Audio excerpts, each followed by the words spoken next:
ರೂಪಕ್ಕ ಓಡಾಡೋದಕ್ಕೆ cup colour road ಎಲ್ಲ ಬೇಕಾಗಿರೋ ತಿನ್ನ ಕೂಟ ಬೇಕು ರೂಪಕ್ಕ. ಫಸ್ಟ್ ರೈತರಿಗೆ ಸಹಾಯ ಮಾಡಿ, ರೈತರ ಕಷ್ಟಗಳಿಗೆ ಸ್ಪಂದನೆ ಮಾಡಿ ರೂಪಕ್ಕ, ಆಮೇಲೆ ರೋಡ್ ಬಿಡ್ಬೇಕು. ಒಂದು ವರ್ಷದಿಂದ ಮಾತಾಡ್ತಾ ಇರ್ಲಿಲ್ಲ. ಎಲ್ಲೋ ಪಾಪ ಗೋವಿಂದ ಗೌಡ್ರು ಕೇಳಿದ್ರಂತ, ಯಾಕೋ ಮೋಹನ್ ಕೃಷ್ಣ ಏನು ಮಾತಾಡ್ತಾ ಇಲ್ವಾ ಅಂತ. ನಾವ್ ಯಾಕೆ ದೊಡ್ಡವ್ರ ಬೇಕು ಮಾತಾಡ್ಬೇಕು, ನಾವು ಚಿಕ್ಕವ್ರು ಅಂತ ನಾನು ಸೈಲೆಂಟ್ ಆಗಿದೆ. ಬಟ್ ಯಾಕೋ ಸುಮ್ಮನೆ ಇದ್ರೆ ಪಾಪ ಅವ್ರ ಶೋ ಜಾಸ್ತಿ ಆಗ್ತಾ ಇತ್ತು. ಆ APMC ಯಾರ್ಡ್ ಮಾಡ್ತಾ ಇರೋಂಥದ್ದು ರೈತರ ಉಪಯೋಗಕ್ಕ ಅಥವಾ ಗ್ರಾನೈಟ್ ಮಾಲೀಕರ ಉಪಯೋಗಕ್ಕ ಅಂತ ಅವ್ರು ಬಂದು ಭಗವಂತನ ಮುಂದೆ ಬಂದು ಹೇಳ್ಬಿಡಿ, ಇಲ್ಲ ನಾನು ನಿಷ್ಪಾಕ್ಷವಾಗಿ ರೈತರಿಗೋಸ್ಕರ ಈ ಪ್ರಾಜೆಕ್ಟ್ ತಂದಿದ್ದೀನಿ ಅಂತ. ರೂಪಕ್ಕನ ಸೇವೆ, ಡ್ಯಾಮು, ರೋಡು, ಮತ್ತೊಂದು ಅಂತೇಳಿ ನಿಮ್ಮ ಮಾತಿನಲ್ಲಿ ನೋಡ್ತಾ ಇರ್ತೀವಿ. ಬೇತಮಂಗಳ ಹೋಬಳಿ ಇದ್ದಾಗ ಅಥವಾ KGF ಮರುವಿಂಗಡಣೆ ಆದಾಗ KGF ಅಭಿವೃದ್ಧಿ ಮಾಡ್ತಕ್ಕಂಥವ್ರು ಯಾರು ಇಲ್ವಾ ನೋಡಿ. ಅವರವರ ಪಾಪ ಅವರಿಗೆ ಹೊತ್ಕೊಂಡ ಹಾಗೆ KH ಮುನಿಯಪ್ಪಣ್ಣನವರ ಪಾಪ ಅವರ ಮಗಳ ರೂಪದಲ್ಲಿ ಕಾಣ್ತಾ ಇತ್ತು. ಏನ್ ಆ ಡ್ಯಾಮ್ ಉದ್ಘಾಟನೆ ಮಾಡ್ಲಿಕ್ಕೆ 300 ರೂಪಾಯಿ ಬಿರಿಯಾನಿ, ಅದ್ರ ಜೊತೆಗೆ ಬಹಳ ಸಚಿವರಾಗಿರ್ತಕ್ಕಂಥ ಹಿರಿಯ ನಾಯಕರುಗಳು ಬಂದು ಉದ್ಘಾಟನೆ ಮಾಡಬೇಕು. ನನ್ನ ಅಭಿವೃದ್ಧಿ ಎಷ್ಟೋ ಶತಮಾನಗಳಿಂದಂತ ಆಗಿರ್ತಕ್ಕಂಥ ಕೆಲಸ ನಾನು ಮಾಡ್ತಾ ಇದ್ದೀನಿ ಅಂತ ಮಾನ್ಯ ಶಾಸಕರಾದಂಥವರು ಬಹಳ ಉತ್ಸಾಹದಿಂದ ಮಾತುಗಳನ್ನ ನುಡಿತಾ ಇದ್ದಾರೆ. ಆ ಕಡೆ ನಗರ ಭಾಗಕ್ಕೆ ಹೋದ್ರೆ ಕಪ್ಪು ಕಾಣ್ತಕ್ಕಂಥ ರೋಡ್ಗಳನ್ನ ಮುಂಚೆ ಬಿಳಿಗಿತ್ತು, ಇವಾಗ ಕಪ್ಪು ಮಾಡ್ತಿರ್ತಕ್ಕಂಥ ಡಾಂಬರೀಕರಣ ಮಾಡಿದೀನಿ. ನಂತರ ಅಭಿವೃದ್ಧಿ ಯಾರು ಮಾಡಿಲ್ಲ, ದಶಕಗಳ ಗಟ್ಟಲೆ ಯಾರು ಮಾಡಿಲ್ಲ ಅನ್ನೋದು ಹುಮ್ಮಸ್ಸಿಂದ ಪಾಪ ನಮ್ಮ ರೂಪಕ್ಕ ಅವ್ರು ಹೇಳ್ತಾ ಇದ್ದಾರೆ. ಈ ಅಭಿವೃದ್ಧಿ ಕಾರ್ಯಗಳನ್ನ ಕೇವಲ ಫೋಸು ಅಥವಾ ಒಂದು ಕಣ್ಣೊರೆಸೋ ತಂತ್ರ, ಓಡಾಡೋದಕ್ಕೆ ಒಂದು ರೋಡ್ ಕೊಟ್ಬಿಟ್ಟು ನಾನು ರೋಡ್ ಹಾಕಿದ್ದೀನಿ ಅಂತಾರೆ. ಇವತ್ತು ನಮ್ಮ ರೈತರಿಗೆ ಯೂರಿಯಾದ ಕಷ್ಟ ಎಷ್ಟೈತೆ ಅಲ್ವಣ. ನಿಂತ್ಕೊಂಡ್ರೆ ಲಾಟಿ ತಿನ್ಬಿಟ್ಟು ಬರ್ಬೇಕು ಇವತ್ತು ಯೂರಿಯಾಗೆ. ಒಂದು ಮೂಟೆ 1000 ರೂಪಾಯಿ, 400 ರೂಪಾಯಿ, 450 ರೂಪಾಯಿ, 1000 ರೂಪಾಯಿ. ಜನಸಾಮಾನ್ಯರು ನಾವು KH ಮುನಿಯಪ್ಪನವ್ರಿಗೆ ಮತ ಹಾಕಿ ಅವ್ರನ್ನ ಸಂಸದರು ಮಾಡಿ, ಅವರನ್ನ ಸೆಂಟ್ರಲ್ ಮಿನಿಸ್ಟರ್ ಮಾಡಿ ಸರಿಸುಮಾರು 29 ವರ್ಷಗಳ ಕಾಲ ಅವ್ರನ್ನ ಕೇಂದ್ರ ಸಚಿವನಾಗಿ ಮಾಡ್ತಕ್ಕಂಥವ್ರ ಬಾಯಲ್ಲಿ ಬರ್ತಿರ್ತಕ್ಕಂಥ ಮಾತನ್ನ ತನ್ನ ಪುತ್ರಿ ಆದಂತವರು, ಶಾಸಕರಾದಂತವರು ಅವರೇ ಹೇಳ್ತಾ ಇದ್ದಾರೆ, ಸುಮಾರು 25-30 ವರ್ಷಗಳಿಂದ ಅಭಿವೃದ್ಧಿ ಇಲ್ಲ ಅಂತ. ಈಗ ಇರೋರೆಲ್ಲ ಹೇಳಿ, ಈ KH ಮುನಿಯಪ್ಪ ಅವ್ರನ್ನ ಯಾರು ಪ್ರಶ್ನೆ ಮಾಡ್ತಾ ಇದ್ದಾರೆ ಅಭಿವೃದ್ಧಿ ಇಲ್ಲ ಅಂತ? ಮಗಳೇ ಮಾಡ್ತಾ ಇದ್ದಾರೆ. ಸೊ ಒಬ್ಬ ಸಾಮಾನ್ಯ ಕಾರ್ಯಕರ್ತನಾಗಿ ಇಲ್ಲಿರ್ತಕ್ಕಂಥ ಮುಖಂಡರು ಪ್ರತಿ ಗ್ರಾಮದಲ್ಲೂ ಪ್ರತಿ ಮನೆಗೂ ಹೇಳಬೇಕಾಗತ್ತೆ. 29 ವರ್ಷದಿಂದ ಅವ್ರ ತಂದೆಯವರು ಮಾಡ್ತಕ್ಕಂಥ ಸಾಧನೆನ ಕೇವಲ ಒಬ್ಬ ಗ್ರಾಮ ಪಂಚಾಯತಿ ಸದಸ್ಯರು ಅಥವಾ ಗ್ರಾಮ ಪಂಚಾಯತ್ ಅಧ್ಯಕ್ಷರುಗಳು, ಉಪಾಧ್ಯಕ್ಷರುಗಳು ಅಥವಾ ಯಾರು ಪ್ರಶ್ನೆ ಮಾಡ್ತಾ ಇಲ್ಲ. ಇವತ್ತು ಪ್ರಶ್ನೆ ಮಾಡ್ತಾ ಇರೋದು ಅವ್ರ ಸ್ವಂತ ಮಗಳು. ಅವರೇ ಅನ್ಯ ರೀತಿಯಲ್ಲಿ ಎಲೆಕ್ಷನ್ಗಳನ್ನ ಮಾಡ್ತಾ ತೋಳು ಬಲ, ಅಧಿಕಾರದ ಬಲ, ಎಲ್ಲದಕ್ಕಿಂತ ಮಿಗಿಲಾಗಿ ಹಣ ಬಲ ಇಷ್ಟು ಯೂಸ್ ಮಾಡಿಕೊಂಡು ಅಧಿಕಾರಕ್ಕೆ ಬರ್ಲಿಕ್ಕೆ ಏನೆಲ್ಲ ಪ್ರಯತ್ನ ಮಾಡಬೇಕು, ಬಿಜೆಪಿ ಪಕ್ಷವನ್ನ ಯಾವ ರೀತಿ ದಾರಿ ತಪ್ಪಿಸಿದ್ರು ಅದನ್ನೆಲ್ಲರೂ ಮನವರಿಕೆ ಮಾಡ್ಕೊಂಡು ಇವತ್ತು ಮಗಳು ವೇದಿಕೆ ಮೇಲೆ ಹಾಸಿರ್ತಕ್ಕಂತಹ ಗ್ರಾಮ ಪಂಚಾಯಿತಿಯ ಅಧ್ಯಕ್ಷರುಗಳೇ, ಗ್ರಾಮ ಪಂಚಾಯಿತಿಯ ಸದಸ್ಯರುಗಳೇ, ವಿಶೇಷವಾಗಿ ನನ್ನ ತಾಯಿ ಸಮಾನದಂತಹ ಅಕ್ಕನವರುಗಳೇ, ಅದು ಎಲ್ಲಾ ಭಾಗಗಳಿಂದ ಬಂದಿರತಕ್ಕಂಥ ವೇದಿಕೆ ಮೇಲಿರ್ತಕ್ಕಂಥ ಎಲ್ಲ ನನ್ನ ಪಂಚಾಯಿತಿಯ ರೀತಿಯ ಮುಖಂಡರುಗಳೇ, ವಿಶೇಷವಾಗಿ ಗ್ರಾಮಗಳಿಂದ ಬಂದಿರತಕ್ಕಂಥ ಈ ಮೋಹನ್ ಕೃಷ್ಣ, ಈ ಬಡವನ ಮಗನ ಮೇಲೆ ಪ್ರೀತಿ ವಿಶ್ವಾಸಕ್ಕೋಸ್ಕರ ಇಷ್ಟು ದೂರ ಬಂದಿರತಕ್ಕಂಥ ಪ್ರತಿಯೊಬ್ಬ ನಾಯಕರಿಗೂ ನಿಮ್ಮ ತಲೆಬಾಗಿ ನನ್ನ ನಮಸ್ಕಾರಗಳನ್ನು ಹೇಳ್ತಾ ಇದ್ದೀನಿ. ಎಲ್ಲೋ ಒಂದ್ ಕಡೆ ಮಾಧ್ಯಮದಲ್ಲಿ ನೋಡ್ತಾ ಇರ್ತೀನಿ, ರೂಪಕ್ಕನ ಸೇವೆ, ಡ್ಯಾಮು, ರೋಡು, ಮತ್ತೊಂದು ಅಂತೇಳಿ ನಿಮ್ಮ ಮಾಧ್ಯಮಗಳಲ್ಲಿ ನೋಡ್ತಾ ಇರ್ತೀವಿ. ಇಲ್ಲಿ ಕುಂತಿರ್ತಕ್ಕಂಥವ್ರೆಲ್ಲ ಒಂದನ್ನ ಗಮನದಲ್ಲಿ ಇಟ್ಕೋಬೇಕಾಗತ್ತೆ. ಇವತ್ತು ಏನು ನಮ್ಮ ಕೆಜಾಫ್ ಅಭಿವೃದ್ಧಿ ಆಗ್ತಾ ಇದೆ ಅಂತ ಯಾರು ಕೊಚ್ಕೊಳ್ತಾ ಇದ್ದಾರೆ, ಪ್ರತಿ ಮನೆಗೂ ಪ್ರತಿ ಕಾರ್ಯಕರ್ತನಿಗೂ ಪ್ರತಿ ಮೋಹನ್ ಕೃಷ್ಣನ ಅಥವಾ ಈ ಮಣ್ಣಿನ ಮಗನ್ನ MLA ಮಾಡ್ಬೇಕು, ಅಧಿಕಾರವನ್ನ ಕೊಟ್ಟು ರೈತರ ಸೇವೆ ಮಾಡ್ಬೇಕು ಅನ್ನೋರು ಪ್ರತಿ ಮನೆಯಿಂದಲೂ ಇವತ್ತನ್ನ ಅವರ ಅಭಿವೃದ್ಧಿಯನ್ನ ಎಡೆಯಲ್ಲಾಗಿ ಬಿಚ್ಚಿಡ್ಬೇಕು ಅಂತೇಳಿ ನಾನು ನಿಮ್ಮನ್ನು ಕೇಳ್ಕೊಳ್ತಾ ಇದ್ದೀನಿ. ಬಹುಶಃ ನಮ್ ಗೊಳ್ಳಳ್ಳಿ ಪಂಚಾಯಿತಿಯಿಂದ ಬಹಳಷ್ಟು ನಾಯಕರು ಬಂದಿದ್ದಾರೆ. ಎಲ್ಲರೂ ತಾವು ಅರ್ಥ ಮಾಡ್ಕೋಬೇಕಾಗಿರುವಂತದ್ದು ಇವತ್ತು ಆ ಡ್ಯಾಮ್ ಬಗ್ಗೆ. ಆ ಡ್ಯಾಮ್ ಉದ್ಘಾಟನೆ ಮಾಡ್ಲಿಕ್ಕೆ 300 ರೂಪಾಯಿ ಬಿರಿಯಾನಿ, ಅದ್ರ ಜೊತೆಗೆ ಬಹಳ ಸಚಿವರಾಗಿರ್ತಕ್ಕಂಥ ಹಿರಿಯ ನಾಯಕರುಗಳು ಬಂದು ಉದ್ಘಾಟನೆ ಮಾಡಬೇಕು. ನನ್ನ ಅಭಿವೃದ್ಧಿ ಎಷ್ಟೋ ಶತಮಾನಗಳಿಂದ ಆಗಿರ್ತಕ್ಕಂಥ ಕೆಲಸ ನಾನು ಮಾಡ್ತಾ ಇದ್ದೀನಿ ಅಂತ ಮಾನ್ಯ ಶಾಸಕರಾದಂಥವರು ಬಹಳ ಉತ್ಸಾಹದಿಂದ ಮಾತುಗಳನ್ನ ನುಡಿತಾ ಇದ್ದಾರೆ. ಆ ಕಡೆ ನಗರ ಭಾಗಕ್ಕೆ ಹೋದ್ರೆ ಕಪ್ಪು ಕಾಣ್ತಕ್ಕಂಥ ರೋಡ್ಗಳನ್ನ ಮುಂಚೆ ಬಿಳಿಗಿತ್ತು, ಇವಾಗ ಕಪ್ಪು ಮಾಡ್ತಿರ್ತಕ್ಕಂಥ ಡಾಂಬ್ರೀಕರಣ ಮಾಡಿದೀನಿ. ನಂತರ ಅಭಿವೃದ್ಧಿ ಯಾರು ಮಾಡಿಲ್ಲ, ದಶಕಗಳ ಗಟ್ಟಲೆ ಯಾರು ಮಾಡಿಲ್ಲ ಅನ್ನೋದು ಹುಮ್ಮಸ್ಸಿಂದ ಪಾಪ ನಮ್ಮ ರೂಪಕ್ಕ ಅವ್ರು ಹೇಳ್ತಾ ಇದ್ದಾರೆ. ನಾವೆಲ್ಲ ಇರ್ತಕ್ಕಂಥವ್ರೆಲ್ಲ ಯೋಚನೆ ಮಾಡ್ಬೇಕು, ಅಭಿವೃದ್ಧಿ ಅಂದ್ರೆ ಏನು, ಡೆವಲಪ್ಮೆಂಟ್ ಅಂದ್ರೆ ಏನು. ಅವ್ರ ಬಾಯಲ್ಲೇ ಹೇಳ್ತಾ ಇದ್ದಾರೆ, ಶತಮಾನಗಳ ಕಾಲದಿಂದ ಡ್ಯಾಮ್ ಆಗ್ಲಿ ರೋಡ್ಗಳಾಗ್ಲಿ ಮಾಡಿಲ್ಲ ಅಂತ.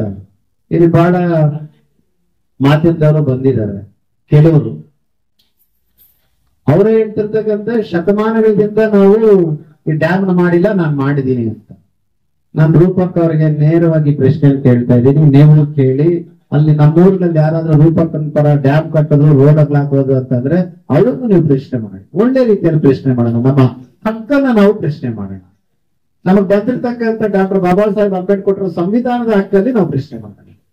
ಆ ಲೆಕ್ಕಕ್ಕೆ ಬೇತಮಂಗಳ ಹೋಬಳಿ ಇದ್ದಾಗ ಅಥವಾ KGF ಮರುವಿಂಗಡಣೆ ಆದಾಗ KGF ನ ಅಭಿವೃದ್ಧಿ ಮಾಡ್ತಕ್ಕಂಥವ್ರು ಯಾರು ಇಲ್ವಾ ನೋಡಿ. ಅವರವರ ಪಾಪ ಅವರಿಗೆ ಹೊತ್ಕೊಂಡ ಹಾಗೆ KH ಮುನಿಯಪ್ಪಣ್ಣನವರ ಪಾಪ ಅವರ ಮಗಳ ರೂಪದಲ್ಲಿ ಕಾಣ್ತಾ ಇತ್ತು. ಕಾರಣ ಇಷ್ಟೇ, ಜನಸಾಮಾನ್ಯರು ನಾವು KH ಮುನಿಯಪ್ಪನವ್ರಿಗೆ ಮತ ಹಾಕಿ ಅವ್ರನ್ನ ಸಂಸದರು ಮಾಡಿ ಅವರನ್ನ ಸೆಂಟ್ರಲ್ ಮಿನಿಸ್ಟರ್ ಮಾಡಿ ಸರಿಸುಮಾರು 29 ವರ್ಷಗಳ ಕಾಲ ಅವ್ರನ್ನ ಕೇಂದ್ರ ಸಚಿವನಾಗಿ ಮಾಡ್ತಕ್ಕಂಥ ಅವ್ರ ಬಾಯಲ್ಲಿ ಬರ್ತಿರ್ತಕ್ಕಂಥ ಮಾತನ್ನ ತನ್ನ ಪುತ್ರಿ ಆದಂತವರು ಶಾಸಕರಾದಂತವರು ಅವರೇ ಹೇಳ್ತಾ ಇದ್ದಾರೆ, ಸುಮಾರು 25-30 ವರ್ಷಗಳಿಂದ ಅಭಿವೃದ್ಧಿ ಇಲ್ಲ ಅಂತ. ಈಗ ಇರೋರೆಲ್ಲ ಹೇಳಿ, ಈ KH ಮುನಿಯಪ್ಪ ಅವ್ರನ್ನ ಯಾರು ಪ್ರಶ್ನೆ ಮಾಡ್ತಾ ಇದ್ದಾರೆ ಅಭಿವೃದ್ಧಿ ಇಲ್ಲ ಅಂತ? ಮಗಳೇ ಮಾಡ್ತಾ ಇದ್ದಾರೆ. ಸೊ ಒಬ್ಬ ಸಾಮಾನ್ಯ ಕಾರ್ಯಕರ್ತನಾಗಿ ಇಲ್ಲಿರ್ತಕ್ಕಂಥ ಮುಖಂಡರು ಪ್ರತಿ ಗ್ರಾಮದಲ್ಲೂ ಪ್ರತಿ ಮನೆಗೂ ಹೇಳ್ಬೇಕಾಗತ್ತೆ, 29 ವರ್ಷದಿಂದ ಅವ್ರ ತಂದೆಯವರು ಮಾಡ್ತಕ್ಕಂಥ ಸಾಧನೆನ ಕೇವಲ ಒಬ್ಬ ಗ್ರಾಮ ಪಂಚಾಯತಿ ಸದಸ್ಯರು ಅಥವಾ ಗ್ರಾಮ ಪಂಚಾಯತ್ ಅಧ್ಯಕ್ಷರುಗಳು ಉಪಾಧ್ಯಕ್ಷರುಗಳು ಅಥವಾ ಯಾರು ಪ್ರಶ್ನೆ ಮಾಡ್ತಾ ಇಲ್ಲ. ಇವತ್ತು ಪ್ರಶ್ನೆ ಮಾಡ್ತಾ ಇರೋದು ಅವ್ರ ಸ್ವಂತ ಮಗಳು. ಅವರೇ ಅನ್ಯ ರೀತಿಯಲ್ಲಿ ಎಲೆಕ್ಷನ್ಗಳನ್ನ ಮಾಡ್ತಾ ತೋಳು ಬಲ, ಅಧಿಕಾರದ ಬಲ, ಎಲ್ಲದಕ್ಕಿಂತ ಮಿಗಿಲಾಗಿ ಹಣ ಬಲ ಇಷ್ಟು ಯೂಸ್ ಮಾಡಿಕೊಂಡು ಅಧಿಕಾರಕ್ಕೆ ಬರ್ಲಿಕ್ಕೆ ಏನೆಲ್ಲ ಪ್ರಯತ್ನ ಮಾಡಬೇಕು, ಬಿಜೆಪಿ ಪಕ್ಷವನ್ನ ಯಾವ ರೀತಿ ದಾರಿ ತಪ್ಪಿಸಿದ್ರು ಅದನ್ನೆಲ್ಲರೂ ಮನವರಿಕೆ ಮಾಡ್ಕೊಂಡು ಇವತ್ತು ಅವ್ರ ಮಗಳು ಪ್ರಶ್ನೆ ಮಾಡ್ತಿದ್ದಾರೆ, ನಮ್ಗೆ ಯಾರೂ ಡೆವಲಪ್ ಮಾಡಿಲ್ಲ, ನಾನ್ ಡೆವಲಪ್ ಮಾಡಿದೀನಿ ಅಂತ. ಇದವರೆಲ್ಲ ಒಂದು ವಿಷಯ ಅರ್ಥ ಮಾಡ್ಕೋಬೇಕು. ನಮ್ಗೆ ಮಾಧ್ಯಮದವ್ರು ಇದ್ದಾರೆ, ಬಹುಶಃ ಆ ಡ್ಯಾಮ್ ನ ಇತಿಹಾಸ ಕೆಣಕಿದ್ರೆ ಇಲ್ಲಿರ್ತಕ್ಕಂಥ ಮಾಧ್ಯಮದವ್ರು ಗೊತ್ತಾಗತ್ತೆ ಎಷ್ಟು ಜನ ಇಲ್ಲಿರ್ತಕ್ಕಂಥ ನಮ್ಮ ಗೊಳ್ಳಳ್ಳಿ ಪಂಚಾಯತ್ ಅಪ್ಲಿಕೇಶನ್ ಹಾಕಿದ್ದಾರೆ, ಎಷ್ಟು ವರ್ಷದಿಂದ ಹೋರಾಟ ಮಾಡಿದ್ದಾರೆ, ಎಷ್ಟು ವರ್ಷಗಳಿಂದ ಅದ್ರ ಬೇಡಿಕೆ ಐತೆ, ಅದು ಯಾರಿಂದ ಕಾರ್ಯರೂಪ ಬಂದೋತು ಅನ್ನೋದೊಂದು ನನಗಂತೂ ಸರಿಯಾಗಿ ಗೊತ್ತಿದಿರ್ಬೋದು. ಬಟ್ ರೂಪಕ್ನ ಆತ್ಮಕ್ಕೆ ಇನ್ನೊಬ್ರು XMLA ಇದ್ದಾರೆ, ಈ ಕ್ಷೇತ್ರವನ್ನ ಆಳ್ತಕ್ಕಂಥ ಒಬ್ಬ XMLA ಆದಂತ ಗೋವಿಂದಗೌಡ ಬಹಳ ಸ್ಪಷ್ಟವಾಗಿ ಗೊತ್ತಿರುತ್ತೆ. ನಾನು ಸಂಕ್ಷಿಪ್ತವಾಗಿ ಹೇಳಕ್ ಬರ್ಬೇಕು ಅಂತಂದ್ರೆ, ಏನ್ ಇವತ್ತು ನೀವು ಅಭಿವೃದ್ಧಿ ಕಾರ್ಯಗಳನ್ನ ಮಾಡ್ತಾ ಇದೀರಿ ಅಂತ ಇದೀರಲ್ವಾ, ಈ ಅಭಿವೃದ್ಧಿ ಕಾರ್ಯಗಳನ್ನ ಕೇವಲ ಫೋಸು ಅಥವಾ ಒಂದು ಕಣ್ಣೊರೆಸೋ ತಂತ್ರ, ಹೋರಾಡೋದಕ್ಕೆ ಒಂದು ರೋಡ್ ಕೊಟ್ಬಿಟ್ಟು ನಾನು ರೋಡ್ ಹಾಕಿದ್ದೀನಿ ಅಂತಾರೆ. ಇವತ್ತು ನಮ್ಮ ರೈತರಿಗೆ ಯೂರಿಯಾದ ಕಷ್ಟ ಎಷ್ಟೈತೆ ಅಲ್ವಣ? ನಿಂತ್ಕೊಂಡ್ರೆ ಲಾಟಿ ತಿನ್ಬಿಟ್ಟು ಬರ್ಬೇಕು ಇವತ್ತು ಯೂರಿಯಾಗೆ. ಒಂದು ಮೂಟೆ 1000 ರೂಪಾಯಿ, 400 ರೂಪಾಯಿ, 450 ರೂಪಾಯಿ, 1000 ರೂಪಾಯಿ ಹೇಳೋಣ. 300 ರೂಪಾಯಿ ಇರೋದನ್ನ 1000 ರೂಪಾಯಿಗೆ. ಇವತ್ತು ರೂಪಕ್ಕನಿಗೆ ಸೂಪರ್ ಎಮ್ಎಲ್ಎ ಗೋವಿಂದಗೌಡರಿಗೆ ರೈತರ ಬಗ್ಗೆ ಕಾಳಜಿ ಇಲ್ಲ. ಒಂದೇ ಕತೆ ಇರೋದು, ಎಲೆಕ್ಷನ್ ದಿವಸ 1000 ಕೊಟ್ರೆ ಹಳ್ಳಿ ಜನ ನನ್ಗೆ ಓಟ್ ಹಾಕ್ತಾರೆ, ನಾನು ಎಮ್ಎಲ್ಎ ಆಗ್ಬಿಡ್ತೀನಿ ಅನ್ನೋ ಕಾನ್ಸೆಪ್ಟ್ ಅಲ್ಲಿ ಇದ್ದಾರೆ.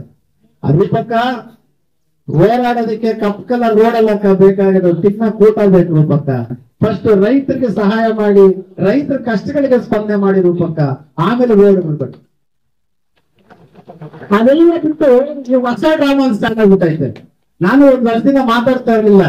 ಎಲ್ಲೋ ಪಾಪ ಗೋವಿಂದಗೌಡರು ಕೇಳಿದ್ರಂತೆ, ಯಾಕೋ ಮೋಹನ್ ಕೃಷ್ಣ ಏನು ಮಾತಾಡ್ತಾ ಇಲ್ವಾ ಅಂತ. ನಾವ್ ಯಾಕೆ ದೊಡ್ಡವ್ರ ಬಗ್ಗೆ ಮಾತಾಡ್ಬೇಕು, ನಾವು ಚಿಕ್ಕವ್ರು ಅಂತ ನಾನು ಸೈಲೆಂಟ್ ಆಗಿದೆ. ಬಟ್ ಯಾಕೋ ಸುಮ್ಮನೆ ಇದ್ರೆ ಪಾಪ ಅವ್ರ ಶೋ ಜಾಸ್ತಿ ಆಗ್ತಾ ಇತ್ತು. ಇಲ್ಲಿ ನಮ್ಮ ಉಲ್ಕೂರು ಪಂಚಾಯಿತಿಯಲ್ಲಿ APMC ಮಾರ್ಕೆಟ್ ಯಾರು ತರ್ತಾ ಇರೋದು? ಭಗವಂತನ ಮುಂದೆ ಬಂದು ನಿಂತ್ಕೊಂಡ್ ಬಿಡ್ಲಿ. ಆ APMC ಯಾರು ಮಾರ್ತಾ ಇರೋಂಥದ್ದು ರೈತರ ಉಪಯೋಗಕ್ಕ ಅಥವಾ ಗ್ರಾನೈಟ್ ಮಾಲೀಕರ ಉಪಯೋಗಕ್ಕ ಅಂತ ಅವ್ರು ಭಗವಂತನ ಮುಂದೆ ಬಂದು ಹೇಳ್ಬಿಡ್ಲಿಲ್ಲ, ನಾನು ನಿಷ್ಪಾಕ್ಷವಾಗಿ ರೈತರಿಗೋಸ್ಕರ ಈ ಪ್ರಾಜೆಕ್ಟ್ ತಂದಿದ್ದೀನಿ ಅಂತ. ಲಾರಿಗಳು ಹೋಯ್ತು ನೋಡಿ. ನಾನ್ ಮಾತಾಡ್ತಾ ಇಲ್ಲ, ನಮ್ಮ ರೈತರು ಕುತ್ಕೊಂಡಿರ್ತಕ್ಕಂಥವ್ರು ಹೇಳ್ತಾ ಇರೋಂಥದ್ದು ಲಾರಿಗಳ ಗಟ್ಲೆ ಗ್ರಾನೈಟ್ ಸಾಗಿಸ್ತಾ ಇದ್ದಾರೆ ಅಂತ. ಇವತ್ತು ನಾವೆಲ್ಲ ಅರ್ಥ ಮಾಡ್ಬೇಕಾಗಿರೋದು, ಒಂದು ದೀಪಾವಳಿ ಹಬ್ಬ ವರ್ಷದಲ್ಲಿ 1 ಸಲ ಮಾಡ್ತೀವಿ ನೋಡಿ. ನಮ್ಮ ರೂಪಕ್ಕ ಮತ್ತೆ ಗೋವಿಂದಗೌಡರು ಮಾಡ್ತಾ ಇರೋದು 7 ಸಲ ಪೂಜೆ APMC ಆಡಿಗೆ. ಎಷ್ಟು? 7 ಸಲ ಪೂಜೆ ಮಾಡ್ತಾರೆ.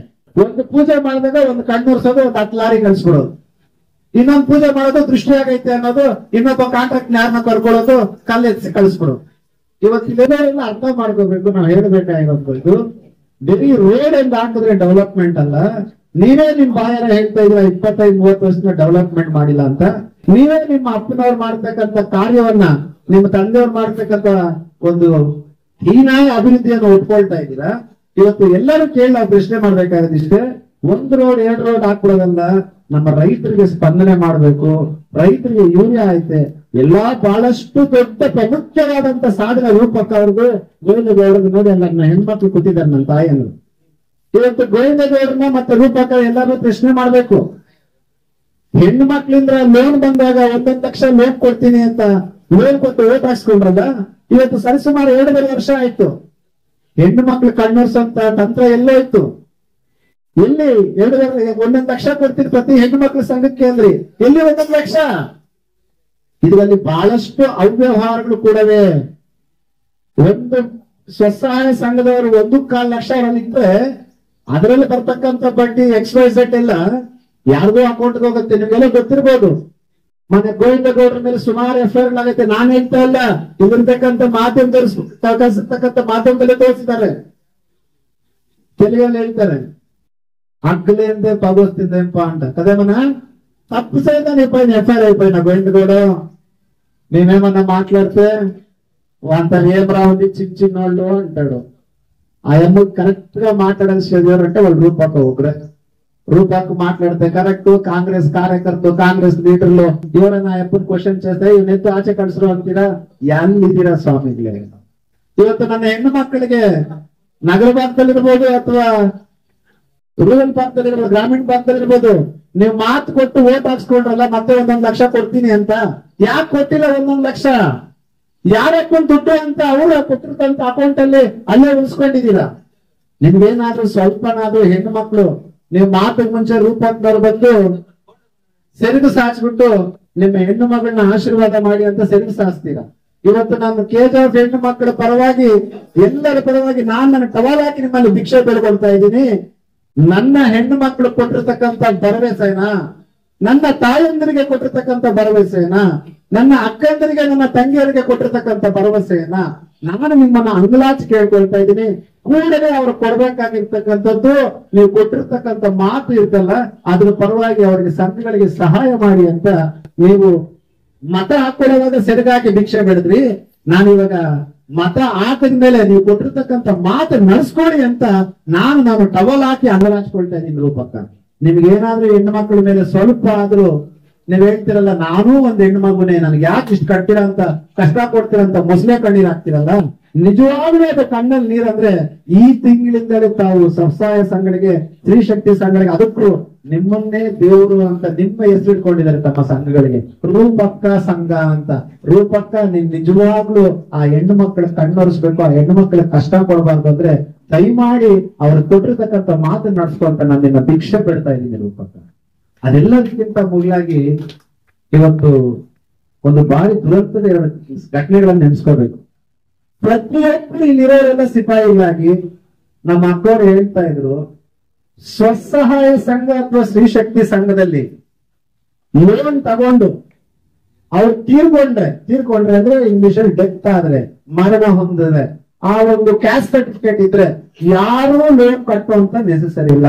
ಆದ್ರೆ ಇವತ್ತು ದೌರ್ಜನ್ಯ ಮಾಡಿ ಸತ್ತಿರ್ತಕ್ಕಂಥ ಲೋನ್ ತಗೊಂಡು ಆ ಸತ್ತಾದ ಮೇಲೇನು ಅವ್ರ ಮನೆಗಳಿಗೆ, ಅವರ ಮಕ್ಕಳ ಮೇಲೆ, ಅವರ ಪೋಷಕರ ಮೇಲೆ ದಬ್ಬಾಳಿಕೆ ಮಾಡಿ ಇವತ್ತು ಲೋನ್ ವಸೂಲಿ ಮಾಡ್ತಾ ಇದ್ದೀರಲ್ಲ ರೂಪಕ್ಕ, ನೀವು ಒಂದು ಹೆಣ್ಮಗು ಆಗಿದ್ದೀರ.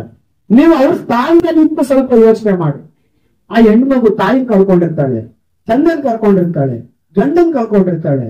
ಇವತ್ತು ಅಂತ ದುಃಖದಲ್ಲಿ ನೀನ್ ಲೋನ್ ಕಟ್ಟುವಂತ ಪೊಲೀಸ್ ಅಧಿಕಾರಿಗಳ ಹತ್ರ ಕಳಿಸ್ತೀಯ ಅಂದ್ರೆ ನಿಮ್ಗೆ ಮನಸ್ಸಾಕ್ಷಿ ಎಲ್ಲಿಂದ ಆಯ್ತು? ನೀವು ಹೆಣ್ಣು ಮಗಳಲ್ಲೋ ಹಾಗಾದ್ರೆ ನೀವೇ ಹೇಳ್ತೀರಾ, ನಾನೊಬ್ಬ ಹೆಣ್ಣು, ನನ್ನ ಕಷ್ಟ ಸುಖ ಗೊತ್ತು, ನನ್ನ ಅಪ್ಪ ಧರ್ಮ ಕಳಿಸಿದ್ದಾರೆ, ನೀತಿ ಕಳಿಸಿದ್ದಾರೆ ಅಂದ್ರೆ ನಿಮ್ ಸತ್ತಿರೋ ಮನೆಯಲ್ಲಿ ಕುಟುಂಬ ಮಾಡೋದು ಧರ್ಮನ? ಸತ್ತಿರೋ ಮನೆಯಲ್ಲಿ ಪೊಲೀಸರು ಕಳಿಸಿ ದೋಸ್ತಿ ಮಾಡೋದು ಧರ್ಮನ ರೂಪಕ್ಕ? ಈಗ ನಮ್ಮ ಮಾತಿಂತವ್ರು ಯಾರು ಕೇಳ, ನನಗೆ ಇದ್ರ ಬಗ್ಗೆ ಏನೂ ಗೊತ್ತಿಲ್ಲ ಅಂತ ಇದೆಯಾ? ನಾನೇ ನಿಮ್ಮನ್ನ ಕೇಳ್ಕೊಳ್ತಾ ಇದ್ದೀನಿ, ನಾನೇ ನಿಮ್ಮನ್ನ ಭಿಕ್ಷೆ ಬೇಡ್ತಾ ಇದ್ದೀನಿ. ನನ್ನ ಹೆಣ್ಣು ಮಕ್ಕಳಿಗೆ ಯಾರಾದ್ರೂ ಮನೆಯಲ್ಲಿ ಸಾವಾದಾಗ ಅದಕ್ಕೆ ಹೋಗಿ ಪೀಡಿಸಿ ಅವ್ರ ಹತ್ರ ದುಡ್ಡನ್ನ ವಸೂಲಿ ಮಾಡುವಂತ ತಂತ್ರವನ್ನ, ಕುತ್ತಗಾರಿಕೆಯನ್ನ ತಾವು ನಿಲ್ಲಿಸಬೇಕು ಅಂತ ನಾನು ಕೇಳ್ಕೊಳ್ತಾ ಇದ್ದೀನಿ. ಅಣ್ಣವರು ಇಲ್ಲಿರೋರು ಎಲ್ಲರೂ ದಯವಿಟ್ಟು ತಮ್ಮ ಊರಲ್ಲಿ ಇದೊಂದು ಹೇಳಿ, ಇದೊಂದು ದೊಡ್ಡ ಒಂದು ಗ್ಯಾಂಬ್ಲಿಂಗ್ ತರ ಆಗ್ಬಿಡ್ತಾ ಇತ್ತು. ಸತ್ತಿದ್ರು ದುಡ್ಡು ಕೊಟ್ಟಬೇಕು ಅಂತ ಹೇಳಿ ಬಹಳಷ್ಟು ಪ್ರೆಷರ್ ಕೊಟ್ಟು ಹೆಣ್ಮಕ್ಳಿಗೆ ತೊಂದರೆ ಕೊಡ್ತಾ ಇದಾರಂತೆ. ಎಲ್ಲೇ ಆಗಿರ್ಲಿ ಈ ಮೋಹನ್ ಕೃಷ್ಣನ್ಗೆ ಒಂದು ಕರೆ ಮಾಡಿ, ಆತರ ಸತ್ತಿರೋ ಮನೆಯಲ್ಲಿ ದುಡ್ಡು ಯಾವುದೇ ಅಧಿಕಾರಿ ಬಂದು ಕೇಳಿದ್ರೆ, ಯಾವುದೇ ರೀತಿಯಾದಂತ ಕಾನೂನು ಕ್ರಮ ಜರುಗಿಸಿದ್ರೆ, ಅಥವಾ ಯಾವುದೇ ರೀತಿಯಾದಂತ ದಬ್ಬಾಳಿಕೆ ಮಾಡಿದ್ರೆ ನಾನು ಅಲ್ಲಿ ಬಂದಿರ್ತೀನಿ, ಮೊದಲನೇ ಕೇಸ್ ನನ್ ಮೇಲೆ ಇರ್ಲಿ, ಆಮೇಲೆ ಆ ಹೆಣ್ಮಗಳು ಆಗ್ಲಿ ಅಂತೇಳಿ ನಾನು ನಿಮ್ಮಲ್ಲಿ ಎಲ್ಲರನ್ನು ಪ್ರಾರ್ಥಿಸ್ಕೊಳ್ತೇನೆ.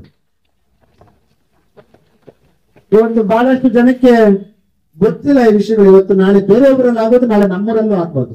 ಪ್ರತಿ ಊರಲ್ಲೂ ತಾವು ಎಚ್ಚೆತ್ಕೋಬೇಕು, ಪ್ರತಿ ಊರಲ್ಲೂ ನಾವು ಸಂಘಟಿತರಾಗಬೇಕು, ಪ್ರತಿ ಊರಲ್ಲೂ ನಾವು ಹೆಣ್ಣು ಮಕ್ಕಳ ಜೊತೆ ನಿಂತ್ಕೋಬೇಕು. ಇವತ್ತು ಹೆಣ್ಣು ಮಕ್ಕಳನ್ನ ಲೋನ್ ಕೊಟ್ಟು ಹಾಳು ಮಾಡ್ತಾ ಇದ್ರಂತೆ ಹೋದ 5 ವರ್ಷದಿಂದ ಹೇಳ್ತಾ ಇದ್ದೆ. ಇವತ್ತು ನೋಡಿ ಅದಕ್ಕೆ ಕನ್ನಡಿ ಅಂತ ಒಂದು ನಿದರ್ಶನಗಳು ಇವತ್ತು ಕಾಯ್ತಾ ಇದೆ. ಆ ಹೆಣ್ಣು ಮಗಳಿಗೆ ಏನೋ ಒಂದು ಲೋನ್ ಬರ್ತದೆ, 1 ಲಕ್ಷ ಅಂತೇಳಿ ಎಲ್ಲೋ ಸಾಲನ ಗೀಲನ ಮಾಡಿ ಎತ್ಕೊಂಡ್ಬಂದು ಕಟ್ಟಿರ್ತಾರೆ. ಇವತ್ತು ಅದು ಬರ್ತಾ ಇಲ್ಲ. ಒಂದ್ ಕಡೆ ಅವ್ರ ಪತ್ನಿಯಿಂದ ಕಾಟ, ಅವ್ರಿಗಿರುವಂತ ಕಷ್ಟ, ಒಂದ್ ಕಡೆ ಅಂತಂದ್ರೆ ಬಡ್ಡಿಯವ್ರ ಕಡೆಯಿಂದ ಕಾಟ, ಅವ್ರ ಕಷ್ಟ. ಇವತ್ತು ಹೆಣ್ಣು ಮಕ್ಕಳು ಈ ರೂಪಕ ಲೋನ್ಗಳು ಅಥವಾ ಈ DCC ಬ್ಯಾಂಕ್ ಲೋನ್ಗಳು ಅನ್ನೋ ಒಂದು ಅವ್ಯವಹಾರದಿಂದ ಬಹಳಷ್ಟು ವೃದ್ಧಿಗೆಟ್ಟವ್ರೆ. ಅವ್ರಿಗೆಲ್ಲ ನೀವೆಲ್ಲ ಜೊತೆಲಿರ್ಬೇಕು, ನಾನು ಜೊತೆಲಿರ್ತೀನಿ ಅಂತೇಳಿ ನಾನು ನಿಮ್ಮನ್ನ ಪ್ರಾರ್ಥಿಸ್ಕೊಳ್ತಾ ಇದ್ದೀನಿ. ಮತ್ತೊಂದು ವಿಷಯ ಬಹಳ ಸ್ಪಷ್ಟವಾಗಿ ತಿಳ್ಕೊಬೇಕು ನಮ್ಮ ನಾಯಕರಿಗೆ. ಮೋಹನ್ ಕೃಷ್ಣ 8ನೇ ವರ್ಷ ನನ್ನ ಸಮಾಜ ಸೇವೆಯನ್ನ ಮುಂದುವರಿಸ್ತಾ ಬರ್ತಾ ಇದ್ದೀವಿ. ಅನೇಕ ಜನ ಅನೇಕ ರೀತಿ ಮಾತಾಡ್ತಾ ಇದ್ದಾರೆ. ಮೋಹನ್ ಕೃಷ್ಣ ಜಿಲ್ಲಾ ಪಂಚಾಯತಿಗೆ ಗಟ್ಟಿಯಾಗಿ ಬರ್ತಾರಂತೆ, ಮೋಹನ್ ಕೃಷ್ಣ ಬಿಜೆಪಿಗೆ ಆಗ್ತಾರಂತೆ. ನನಗಿಂತ ದೊಡ್ಡ ನಾಯಕರುಗಳು KJF ಅಲ್ಲಿ ಗೋವಿಂದಗೌಡ ಅಂತ ಪ್ರಭಾವಿ ನಾಯಕರುಗಳು, ಅವನ್ ಬಂದ್ರೆ ಅವನ್ ಬೇಳೆ ಎಲ್ಲಿ ಬೇಯ್ತ ಬಿಡೋ ಅಂತಾರೆ. ನಾನ್ ಬರ್ತೀನಿ ಅನ್ನೋದಕ್ಕೆ ಇರ್ತಕ್ಕಂಥವ್ರು ಸಾಕ್ಷಿ. ಮುಂದಿನ ಚುನಾವಣೆಯಲ್ಲಿ ನಾನು ಮತ್ತೆ ಮತ್ತೆ ಹೇಳ್ತಾ ಇದ್ದೀನಿ ನನ್ನ ಮುಖಂಡರುಗಳಿಗೆ, ಯಾರಿಗೂ ಭಯ ಪಡ್ಬೇಕಾಗಿರೋಂತ ಅವಶ್ಯಕತೆ ಇಲ್ಲ. ನಾವೆಲ್ಲ ಒಂದು ಪಕ್ಷದಲ್ಲಿ ಇದ್ದು ಆ ಪಕ್ಷದಲ್ಲಿ ನಮ್ಗೆ ಗೌರವ ಸಿಕ್ಕಿಲ್ಲ ಅಂತ ಆಚೆ ಬಂದಿರ್ತಕ್ಕಂಥವ್ರು. ಮೋಹನ್ ಕೃಷ್ಣ ಇವತ್ತು ಹೇಳ್ತೀನಿ, ನಾಳೆನೂ ಹೇಳ್ತೀನಿ, ಮುಂದಕ್ಕೂ ಹೇಳ್ತೀನಿ, ಪಕ್ಷೇತರೆಯ ಅಭ್ಯರ್ಥಿಯಾಗಿ ನಾನು ನಿಮ್ಮ ಮುಂದೆ ಬಂದೇ ಬರ್ತೀನಿ. ನನ್ ಮೇಲೆ ಏನೇನ್ ಮಾಡ್ಬೇಕು ಎಲ್ಲ ಮಾಡ್ತಾ ಇದ್ದಾರೆ. ನನ್ನ ಜೊತೆಲಿರ್ತಕ್ಕಂಥ ನಾಯಕರನ್ನ ಕೊಂಡ್ಕೊಳ್ತಾ ಇದ್ದಾರೆ. ಮತ್ತೆ ನನ್ನ ಜೊತೆಲಿರ್ತಕ್ಕಂಥ ನಾಯಕರಿಗೆ ಬೆದರಿಕೆಗಳನ್ನ ಹಾಕ್ತಾ ಇದ್ದಾರೆ. ಇನ್ನ ಏನೆಲ್ಲ ಹಾಕಿದ್ರು, ನಾನು ಒಬ್ಬ ನಿಂತರು, ನೀವೆಲ್ಲ ಇಷ್ಟು ಜನ ಇದ್ದೀರಲ್ಲ, ಒಬ್ಬೊಬ್ರು ಒಂದು ಸಿಪಾಯಿಯಾಗಿ ಕೆಲಸ ಮಾಡಿ ನಿಮ್ಮ ಸೇವೆ ಮಾಡಕ್ ನಾನು ಬರ್ಬೇಕಾ ಬೇಡವಾ? ಬರ್ಬೇಕಾ ಬೇಡವಾ? ಬರ್ಬೇಕು ಅಂದ್ರೆ ಇವತ್ತಿಂದಾನೆ ಹೇಳಿ, ಮನೆ ಮನೆಗೂ, ನೀವು ಕುತ್ಕೊಳ್ಳೋ ಜಾಗದಲ್ಲಿ, ಸ್ಕೂಲ್ಗೆ ಹೋಗೋ ಜಾಗದಲ್ಲಿ, ಹಬ್ಬ ನಡೆಯೋ ಜಾಗದಲ್ಲಿ ಮೋಹನ ಕೃಷ್ಣ ಯಾಕೆ ಬರ್ಬೇಕು ಅಂತ ಯಾರಾದ್ರೂ ಕೇಳಿದ್ರೆ, ಮೋಹನ ಕೃಷ್ಣ ಬಡವರಿಗಾಗಿ ಸೇವೆ ಮಾಡ್ಲಿಕ್ಕೆ ತನ್ನ ಸ್ವಂತ ಖರ್ಚಿನಿಂದ ಮಾಡ್ಕೊಂಡು ಬರ್ತಾ ಇದ್ದಾನೆ. ರೂಪಕ್ಕಾಗೆ ಒಂದು ತಿಂಗಳಿಗೆ ಗೌರ್ಮೆಂಟ್ ಲೆಕ್ಕಾಚಾರ ಪ್ರಕಾರ ಅವ್ರ ಕಾರ್ ಡ್ರೈವರ್ ಸ್ಯಾಲ್ರಿ, ಆಯಮ್ಮನ್ ಸ್ಯಾಲ್ರಿ, ಆಫೀಸ್ ಸ್ಯಾಲ್ರಿ, ಅವ್ರ ಸೆಕ್ರೆಟರಿ ಸ್ಯಾಲ್ರಿ, ಆಯಮ್ಮ ಬಾಡಿಗೆ ಮನೆ ಎಲ್ಲಾ ಸೇರಿ ಸರಿ ಸುಮಾರು 6 ಲಕ್ಷ ತಿಂಗಳಿಗೆ ಗೌರ್ಮೆಂಟ್ ಕಡೆಯಿಂದ ಬರುತ್ತೆ. ಎಷ್ಟು ಬರುತ್ತೆ? ಬಟ್ ಆಯಮ್ಮ ಗೌರ್ಮೆಂಟ್ ಸಂಬಳ ತಗೊಂಡು ಜನರ ಸೇವೆ ಮಾಡಕ್ಕೆ ಊರೂರು ಸುತ್ತಾಡ್ತಾ ಇದಾರೆ ಇಲ್ವೋ ಗೊತ್ತಿಲ್ಲ. ನಿಮ್ಮ ಮೋಹನ ಕೃಷ್ಣ ಹೊಲದಲ್ಲಿ ಕೆಲಸ ಮಾಡಿ, ಬೇರೆ ಕಡೆ ವ್ಯವಹಾರಗಳು ಮಾಡಿ, ನನ್ನ ಸ್ವಂತ ದುಡ್ಡಿಂದ ಸಂಬಳ ತಗೊಂಡಲ್ಲ, ಕರೆಕ್ಟ್ ಅಲ್ವಾ? ತಿಂಗಳ ವಾರನೂ ನಿನ್ ಸೇವೆ ಮಾಡ್ಲಿಕ್ಕೆ ಬರ್ತಾ ಇದ್ವಿ.